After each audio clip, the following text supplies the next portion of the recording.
The U.S. military fired a barrage of missiles into Syria early Friday, the apparent retaliation for the gruesome chemical weapons attack Tuesday by President Bashar al-Assad's forces, an attack that killed about 100 civilians. It was the first direct U.S. assault on Syrian government forces. Here's VOA's Isabella Ciuccioli with more. Dozens of Tomahawk cruise missiles were launched from U.S. Navy destroyers in the Mediterranean in retaliation for the chemical weapons attack American officials believe Syrian government aircraft launched on a rebel-held town with a nerve gas, possibly sarin. After the strike, President Donald Trump spoke to reporters at his retreat in southern Florida. Tonight I ordered a targeted military strike on the airfield in Syria from where the chemical attack was launched. It is in this vital national security interest of the United States to prevent and deter the spread and use of deadly chemical weapons. Trump called the chemical weapons attack this week very barbaric, saying Assad had choked out the lives of helpless men, women, and children.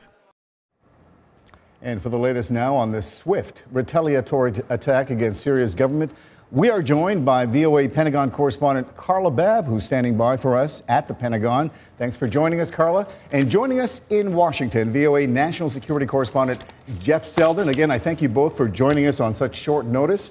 Carla, I'm going to start with you first. Now, this, as you know, would have been a busy news day by any measure. We had a visiting state leader, release of some important economic indicators. But I want you to bring us up to date. So how many Tomahawk missiles? What was their target?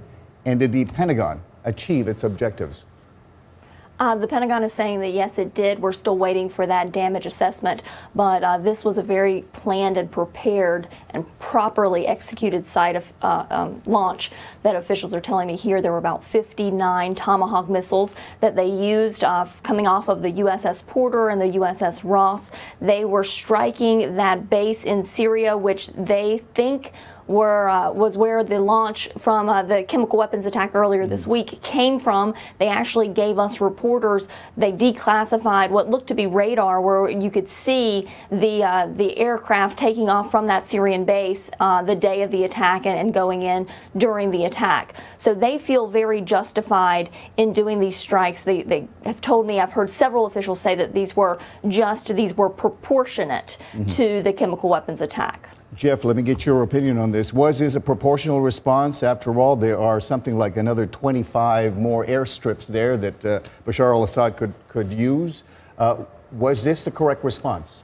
Well, it depends on what happens next, of course. This is, if you take a step back, this is quite remarkable because it was just last week we were hearing from administration officials a quite different tone on Syria. And then you have the chemical attack, and then you have President Trump coming out, other top officials saying this is something the U.S. had to do because it was in the interest of the U.S., national security interests of the U.S., and citing threats to regional stability, which is not the type of talk we've heard until now from this administration. But when you look at what the attack achieved, this was an attack designed to send a message. The Russians, who have personnel at that base where the Syrians launched the chemical attack from, they were warned ahead of time so they could get their people out. So this was definitely about sending a message. But the key thing that's going to happen is, how does the world react? Already we've heard Russia say that they're thinking about not enforcing the memorandum of understanding they have with the U.S. about deconflicting for the flights that both countries are running right now over Syria. The U.S. to strike against Islamic State, Russia, for what it says, are strikes against terrorist groups, including Islamic State. If you don't have that deconfliction, what happens? How does Bashar al-Assad react? This is a man who is supported by Russia. Russia is the only reason, according to intelligence officials, that he's been able to hold on to power as long as he has. Yet he's been willing to thumb his nose at Russia on occasion, where Russia has symbolically removed troops and removed support. What does he do next? And then once these countries make their moves, what's the second act for the Trump administration? Right. How do they follow it up? And there's been some concern by former officials who are already talking about a comment that came out of the Pentagon that this might have been a one-off strike. What type of message does that send if it's just a one-time deal? I want to talk to you about the possible response afterwards, but I want to get Carla into this. Carla, what happens next here? What is the likelihood now of future strikes? Could we see a second act here? Well, I think that this is going to depend on what the Syrians and what the Russians do next. As Jeff was mentioning, we did let the Russians know there were Russians on that base that was targeted. And we did let them know through our deconfliction channel what we were going to do. The strikes were conducted at the time that they were conducted. It was a little after 4:30 in the morning, local Syrian time, Friday today. And this was done so they could avoid as many casualties as possible. They didn't want people out there when they were targeting the aircraft that they targeted, the ammunition shelters that they targeted, et cetera, et cetera. So it was to send a message: don't use chemical weapons against your people. That's wrong. The U.S. is saying that they are going with the law of armed conflict here, that they are in the moral authority, the moral right. But as you see things unfold, Russia today is already saying that it wants to cut, and it has cut the communication line between the U.S. and Russia. That was a critical line that keeps deconfliction in the air, that prevents accidents in the air, that could escalate things between Russia and the United States. So everybody's treading carefully here, and we will just have to wait and see what happens next. I guess, Jeff, crucial here is what the next party decides to do based on this attack. How does this change the situation on the ground, and what's going to be the likely response from Syria's Bashar al-Assad? It's going to be interesting to see what happens on the ground, because there are a lot of players. And one U.S. official I was talking to said that the situation in general in Syria is like triage in an emergency room at a hospital. It's anything you do, you're making a choice. If you act in one area, there may be consequences in another area that perhaps spin out of control. There's a lot of concern. There are a lot of variables.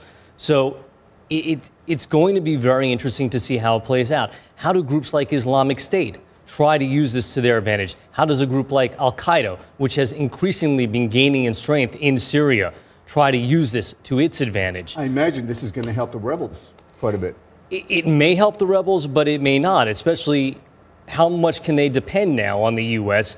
again to ground the Syrian Air Force? If this is just sending a message and the U.S. isn't planning additional strikes or doesn't come through with additional strikes when Syria moves, how much of an advantage do the rebels gain? And at this point, given the years that Assad, backed by Russia and Iran, have had to degrade the rebels and kind of push them into relatively small pockets, how much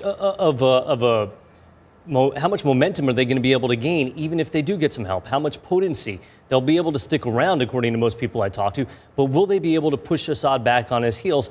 And the other question is, to what extent is the U.S. looking to enforce regime change? When he was asked about that, the Secretary of State, Rex Tillerson, said a process is underway to remove Assad, but he also said first priority is destroying Islamic State. So many questions, so little time. Carla, in the 10 seconds that I have, what do you expect to find out today? Well, we're trying to find out how where the United States troops on the ground are. Are they protected? Because this does open up that can of worms. There was this unofficial agreement between Syria and the United States that they weren't striking at each other. Now the United States has struck the Syrians, and there are American troops in Syria. So that is the top priority for the Pentagon, keeping those men and women safe. Keep us posted. Thank you so much, Carla and Jeff. We are far from done talking about this issue. Coming up next, world reaction to the U.S. response and what we might be able to expect next.